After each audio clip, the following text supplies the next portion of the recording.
நண்பர்களே வணக்கம். இந்த வீடியோ பதிவில் நம்ம போட்டித் தேர்வுக்குரிய முக்கியமான கேள்வி பதில்களை பார்க்கலாம்.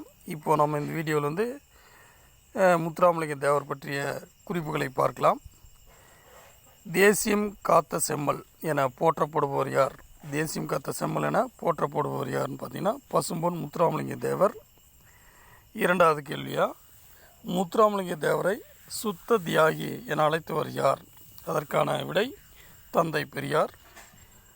அடுத்து, விடுதலைக்கு பின் முத்துராமலிங்க தேவர் யார் பெயரில் வார இதழ் ஒன்றை நடத்தினார்?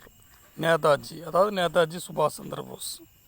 நேதாஜிங்கிற பேரில் தான் விடுதலைக்கு பின்னாடி முத்துராமலிங்க தேவர் வார இதழ் ஒன்றை நடத்தினார். அடுத்த கேள்வி, இந்திய அரசு பசும்பொன் முத்துராமலிங்க தேவருக்கு எந்த ஆண்டு தபால் தலையை வெளியிட்டது, அதாவது நினைவு தபால் தலையை வெளியிட்டது அப்படின்னு சொல்லி பார்த்தீங்கன்னா 1995.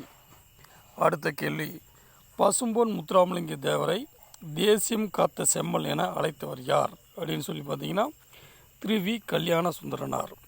திரு கல்யாண சுந்தரனார் பசும்பொன் முத்துராமலிங்க தேவரை தேசியம் காத்த செம்மல் என அழைத்தார். அடுத்த கேள்வி, முத்துராமலிங்க தேவர் யாரை தன் அரசியல் குருவாக ஏற்றுக்கொண்டார்?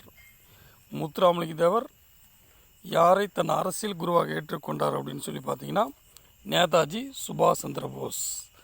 நண்பர்களே, இந்த வீடியோ பிடிச்சிருந்தால் லைக் பண்ணுங்கள், ஷேர் பண்ணுங்கள், மறக்காமல் நம்ம சேனலை சப்ஸ்கிரைப் பண்ணுங்கள். தேங்க்ஸ் ஃபார் வாட்சிங்.